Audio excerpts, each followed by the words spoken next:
Welcome to the Great Detectives of Old Time Radio. From Boise, Idaho, this is your host, Adam Graham. In just a few minutes, we're going to bring you this week's episode of Charlie Chan. But first, I do want to encourage you, if you're enjoying the podcast, to please follow us using your favorite podcast software. And I also want to encourage you to check out our other podcasts. And I want to take this opportunity to announce our amazing World of Radio Summer Series, which begins on May 28th. Every Wednesday at amazing.greatdetectives.net, we will be bringing you the Summer of Robert Louis Stevenson. We are going to feature some of the greatest adventure stories ever written. Among them, Dr. Jekyll and Mr. Hyde, Kidnapped, and of course, Treasure Island.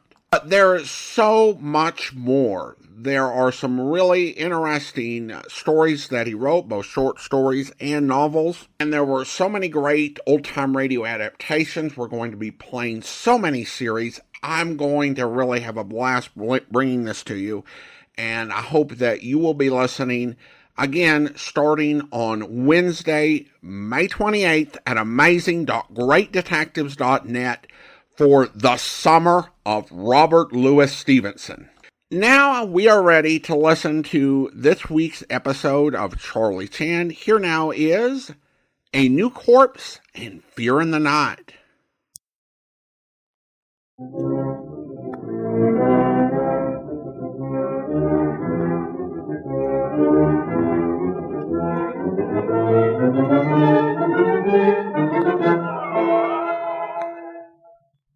The most delightfully fascinating character in the realms of mystery, Charlie Chan.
At Pine View, Dudley Ward's home, Landini, the famous opera singer, has been murdered.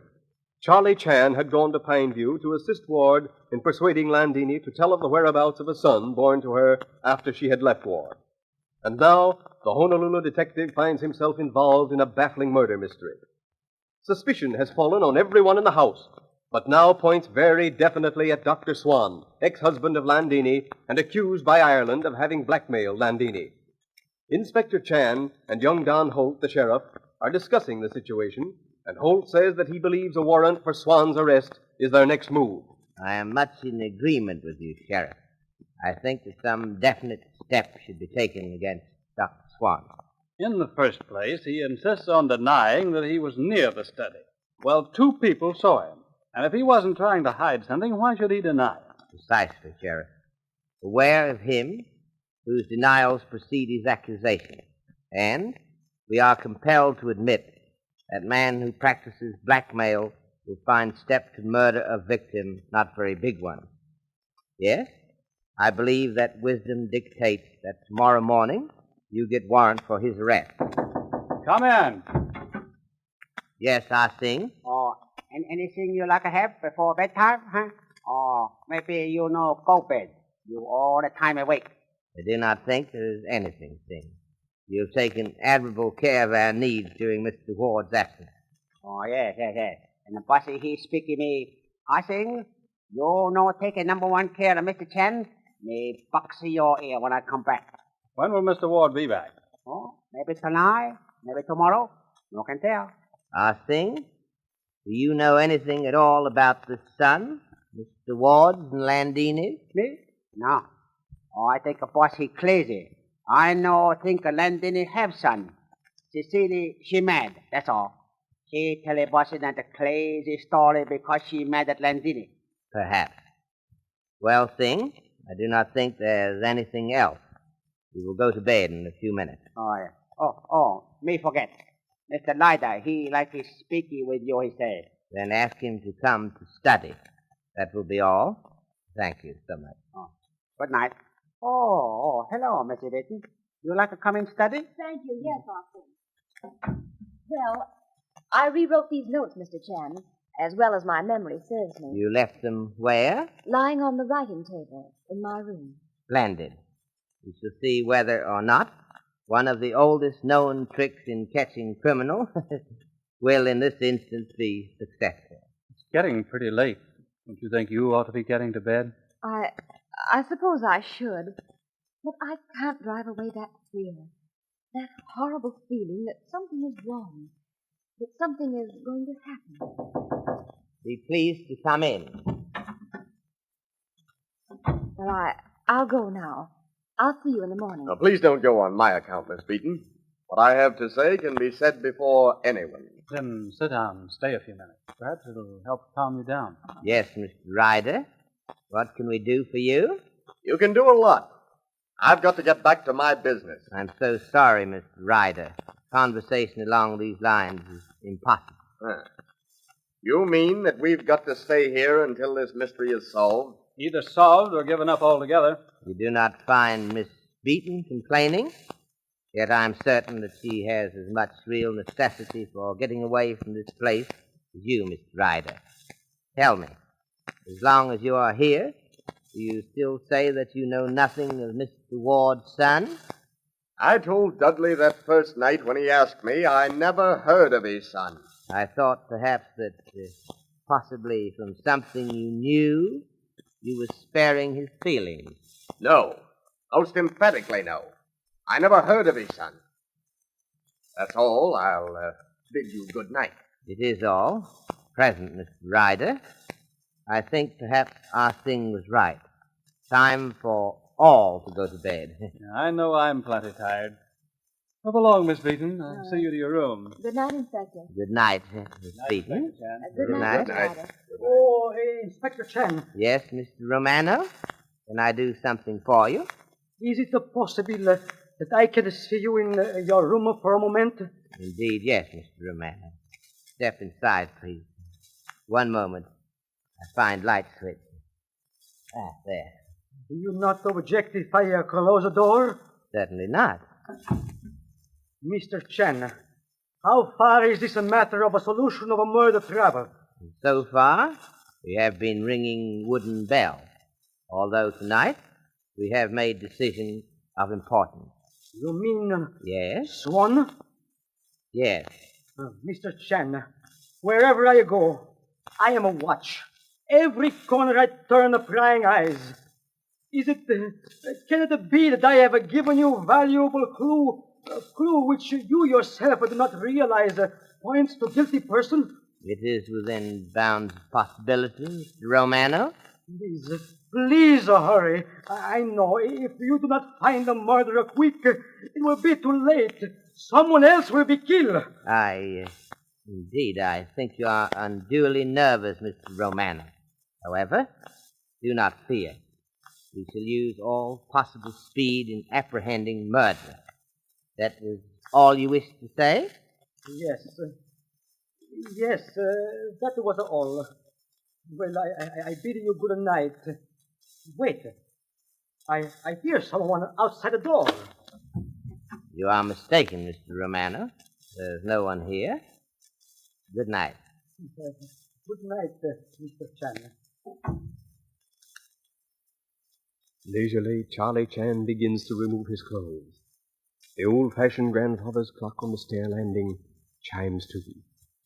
Outside, a high wind drives the whirling snow in countless eddies. But inside the house, warmth, quiet. What was that? Back door closing unless my ears deceive me. Perhaps better that I again dress and investigate. Yes, better that I investigate.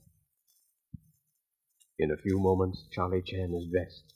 A few running steps down the back stairs, and he opens the back door.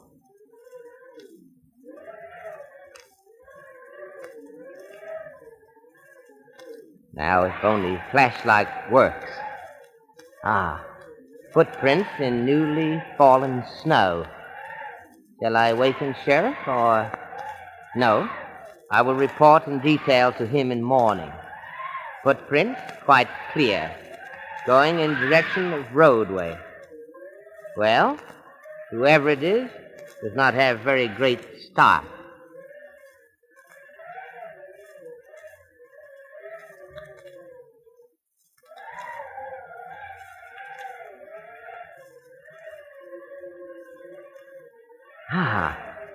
Light. House. Old house pointed out to me by Mr. Ward as unoccupied. Yes? Yes. Footprints lead to back door.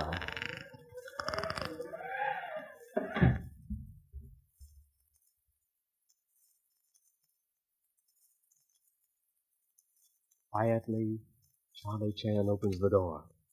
His flashlight shows a muddy footprint on the bottom step of a flight of stairs. Quickly, silently, keeping close to the wall, he runs up the stairs. He pauses on the landing. Hears the sound of heavy breathing. Someone standing in the hall beneath him. For a moment he hesitates. Then, his mind made up, he throws himself upon the shadowy figure standing in the hallway.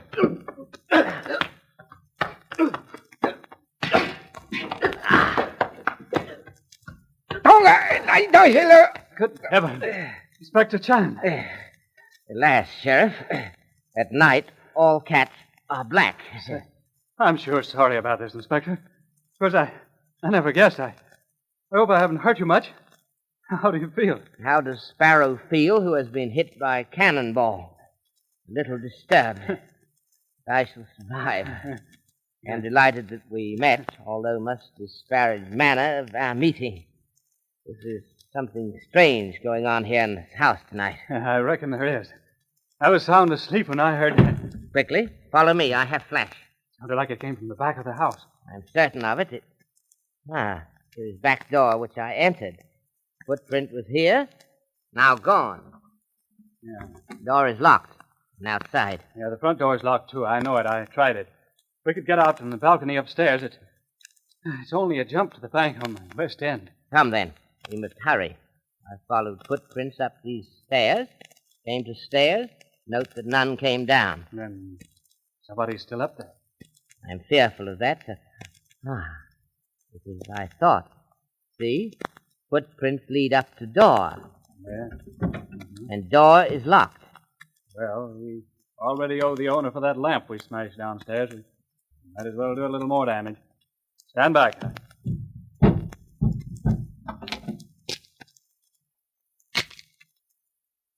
So, someone lying on the floor. Afraid not someone, Mr. Holt. Something. Who is it? He's got on a big overcoat I don't recognize. It is Dr. Swan. He is dead. Yes. Quite dead. Yeah, Swan, all right. Must have been killed instantly. Well, exit Swan from this murder case. I wonder what it means. It means, I believe, the blackmailer has met with obvious finish. Yeah, but it kind of upsets our calculations.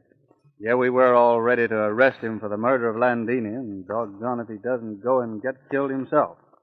Shows that we were all wet. Not exactly, Sheriff. Facts be analyzed.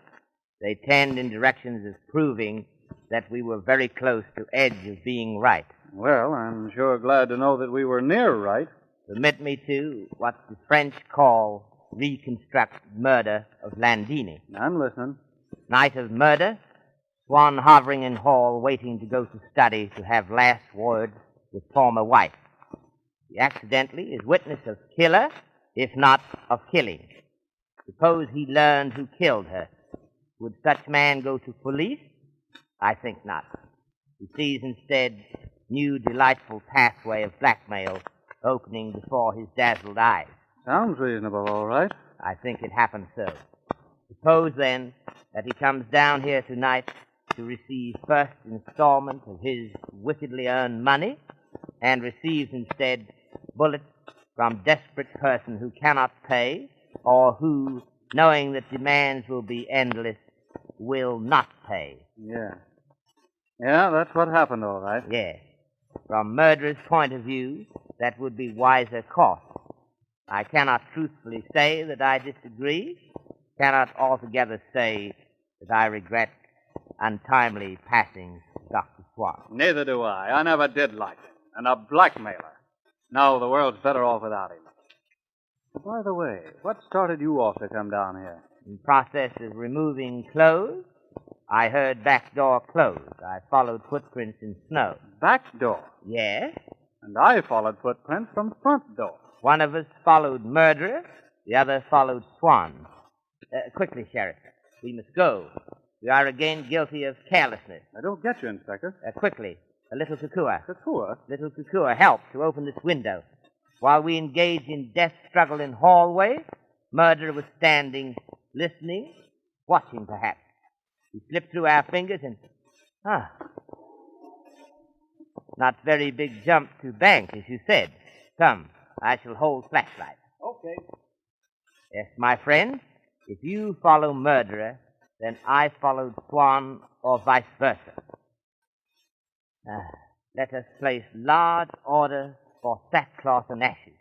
You and I, my boy, walked within few feet of murderer we so hotly seek. Yeah, and he's got a fine start on us, too. Man inclined to exercise would not have to look further for a nice pair of dumbbells. Pardon vile slang which I acquire from my children now being beautifully educated in American schools. Come, we must search for returning footprints. Now, there they are. It'll have to be a quick job. It's starting to rain. Spring coming, and I can't get overjoyed at the prospects at all. This spring will be a happy one for you, nevertheless. Look, Sheriff. Footprints. They do not go to roadway, they go to... To the edge of the lake. Yep, and they disappear. The fellow must have had a boat. Sorry to be in disagreement, Sheriff. Murderer, no matter how powerful, could not carry boat on back. Not boat which would stay afloat in waters of such turmoil as these tonight. No. Admit rather that he went into water and walked along edge of shore. Then you go one way and I'll go the other, and we'll find out where he stepped back onto the shore. Afraid not, Sheriff.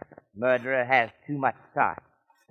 Besides, my somewhat ample girth precludes such lengthy walks in water. No, afraid not. It seemed like the only chance. Do not worry. There will be other chances. No matter how often the fox returned to his den after raiding chicken coop, in the end he is killed by watchful farmer. Our murderer has now 2 crimes dogging the footsteps of his conscience. We shall win. But I don't see a starting point at all, Inspector. We're just as far from a solution as ever. And another murder to solve to boot. But we do have starting points. Where? I can't see it. We are dealing with murdered man who was blackmailer. Yes? Then in order to pursue his nefarious trade, it is necessary to have person worth blackmailing. Well, I get you. Had to be someone with enough money to make it worthwhile. Most assuredly. Otherwise, Swan would have reported murder. This is always predicated upon thought that our theory is the correct one. Here we are at Pine View. Hope the murderer did not lock the door behind him when he returned to the house. He didn't. The door's open. Quietly now. I open bedroom doors as we go to study. Quick flash of light to see whether or not any awake. Our murderer's had plenty of time to get into bed and pretend to be asleep. Unfortunately, yes. Quietly.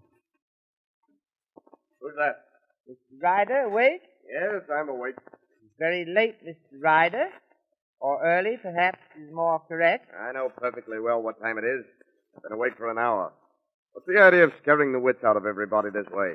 What do you mean, Mr. Ryder? You, Holt, leaving the house in the middle of the night. So sorry, Mr. Ryder. The detective is not in control of sleeping hours. Does a detective's job call for leaving the doors open so that the wind about blows the house inside out? What door, Mr. Ryder? The front door. I closed the front door. Mr. Ryder, will you join Sheriff and me in study? You'll have plenty of company there without me. Precisely what do you mean, Mr. Ryder? You'll find Miss Beaton, Romano, and Oz Singh shivering in their boots, scared to death. I do not insist that you join us, Mr. Ryder. Good night. Thank you so much. When entering study, Sheriff, look for signs of wet feet. Don't worry, Inspector. I will. I observed some lights. Study door is open. Oh, John! Sheriff, we wondered what on earth had happened. I should say so. Inspector Chan, before I tell you tonight, some things have happened in this house. Yes, Mr. Romano. And what has happened? Oh, Miss Beaton, sit down beside the fire. There's nothing. Yes, Mr. Romano. What has happened? You ask me what happened. I am awake when the bedroom door burst open. I get out of bed. I admit I am scared. I light a light. I find Mr. Ryder in the hall. Miss Beaton also. We go together down the stairs and find the front door open. Mr. Ryder, he goes to your room. No Inspector Chan. Then we go sheriff room. No sheriff. Ah Sing, you have said nothing. Tell me, Ah Sing, how did you get your feet wet? Well, what's the matter, you? May catch my feet wet outside. What do you think? Obviously, Ah Sing, you get your feet wet outside. But what were you doing outside? I want to make go outside, look, see where a man who leaves front door open, go to. Plenty snow outside. I think go around the house, get them feet plenty wet. Right so, Ah Sing. Yeah. Plenty wet feet got. You will all have to be told sooner or later. We, Sheriff and I, have been down roadway to unoccupied house adjoining Pine View. We found Dr. Swan murdered. Oh, I knew something was going to happen. I thought... What did I say? It is not safe to keep us here in this house with a murderer ready to kill us one by one. Hi. What I say before. Policeman come, if his own work for policeman, he come so. Or more better I go tell it bossy right away quick. Mr. Ward, he has returned from Reno? Oh, so. Why did he come back a little while ago? Oh, maybe he leave a front door open. I speak to him, he say no. He fix him good when he come in. There is no need to disturb him now, I think.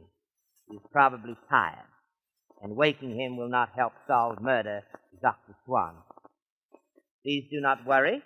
From now on, sheriff or self will mount rigid guard upon all staying in this house. Better to make arrangements to get us all away from this place. Not one of our lives is safe. And you, Inspector Chan, the closer you come to finding murderer, the more chance there is of your being another of his victims. Yes, and you too, Sheriff. No, don't say it. Don't even think of it. Come, Miss Beaton. Leslie, Romano's making things out worse than they are. I agree with Sheriff. Better that you all go back to bed.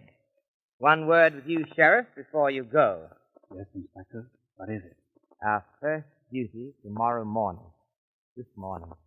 For I see it is almost daylight. To find out who had keys to empty house. That person is murderer.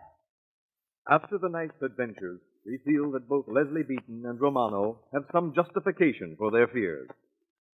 Will Inspector Chan be able to find who had the key to the empty house? Only time will tell. After your sponsor has delivered his message, Inspector Chan will be with us again.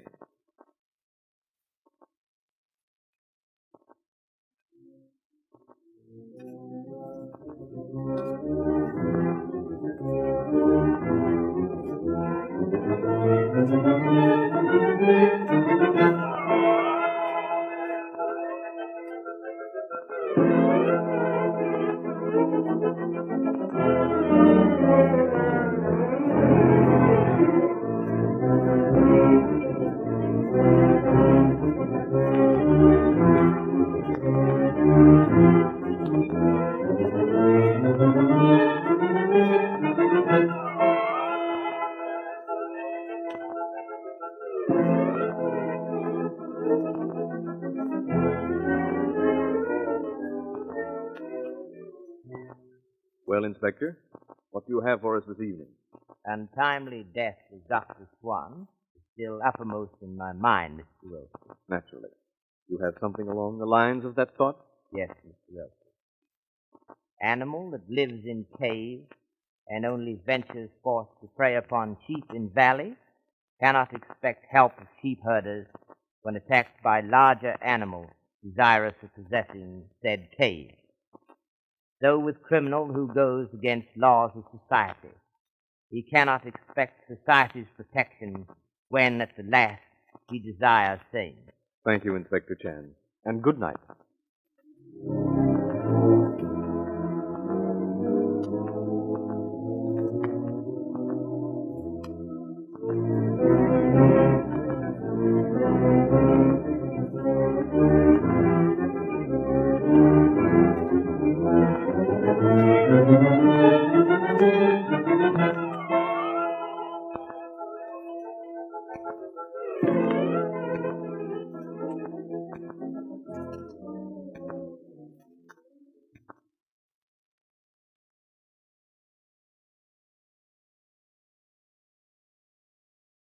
Welcome back. Well, a bit of uncharacteristic action for Charlie Chan. The ending part with the keys does give a hint as to why the novel and the play were called The Keeper of the Keys. I will say that since reading that Ah Sing is 70, it does change a whole lot how I view the character. I mean, I hope that Ah Sing was telling some joke. Sincerely hope that Dudley Ward is not threatening a guy in his 70s. I also do feel at this point that the request by Leslie and Mr. Romano to leave is kind of reasonable. The only good reason to stay, and it's not a good reason really, is genre conventions. This is an old house mystery. You have to stay near the old house. But genre conventions don't generally hold much water with most people. It seems like they could all go stay in hotels around Lake Tahoe, not leave the state or anything. But there's no reason for them to hang out around the house. Though, of course, if they are all off at their individual hotel rooms, would be possible for a killer to pick any one of them off. Although I don't know how comfortable I would be if I were one of them with Inspector Chan's, and that he and the sheriff will take turns guarding everyone if, I'd known that they just kind of Keystone copped each other out in the snow. Now, as I'm recording this is the first episode I recorded since I started reading The Keeper of the Keys. Now, of course, I gave initially a long synopsis, which, if I remember, I'll go back and delete after an amount of time, as I'll add that to the very first episode, at least here on the podcast. I did have some additional impressions on the novel and what we've heard on the radio show.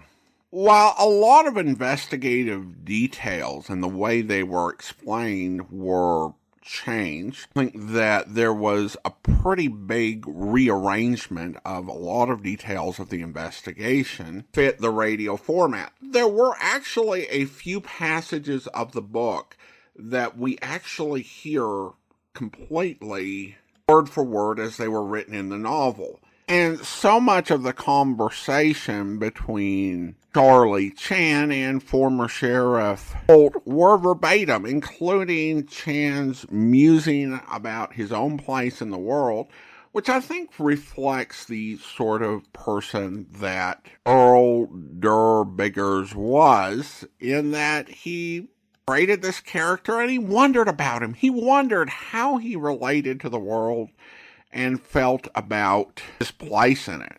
I will say, as I think about it, I wonder about that scene in the novel. I've not actually finished the book. I'm going to be reading through it a little bit at a time. I don't want to read the final chapters until we really are getting towards the end, but I will have some thoughts on what I read in the book. I will say that where I got to in the novel was before Dr. Swan was murdered, although reference had been made to the blackmail. Dudley Ward in the book seems to think that the blackmail was tied into his son, but it occurs to me that Landini is the type of person who might have had many reasons that she might be being blackmailed, not just one. Now it's time to thank our Patreon supporter of the day. I want to go ahead and thank RB, Patreon supporter since September 2024, currently supporting the podcast at the Master Detective level of $15 or more per month. And that will actually do it for today. If you're enjoying the podcast, please follow us using your favorite podcast software. And if you're enjoying the podcast on YouTube, be sure to like the video, subscribe to the channel, and mark the notification bell. All great things that help YouTube channels to grow. We will be back next Tuesday with another episode of Charlie Chan. But join us back here tomorrow for Broadway's My Beat, where... This way, Danny. That car parked over there. What happened? A boy and a girl. You'll see. Him? How bad? I'm no doc, Danny. Ambulance is on its way. Lost a lot of blood. When I found him, the car was open. The boy's position like he was trying to get out of the car. What about the girl? 4 shots from up pretty close, looks like. Dead. Uh-huh. Motive? Like I said, I'm not a doc, but it wasn't robbery. Here, wallets from both with just the amount of money you'd expect neatly dressed kids like that to have. Identification, too. Oh, let's see. Boy's name, Ted Forstek. Girls, Ruth Ballard. Both kids, both of them. Just touching 20. There's something else, Danny. What? Other side of the road. Come on. Somebody picked a nice secluded place for killing him. Yeah. This road's blocked off, Danny, but kids slip around wooden roadblocks. That makes it a lover's lane, makes it more thrilling. I hope you'll be with us then. In the meantime, send your comments to box13@greatdetectives.net. Follow us on Twitter at Radio Detectives. And check us out on Instagram, instagram.com/greatdetectives. From Boise, Idaho, this is your host, Adam Graham, signing off.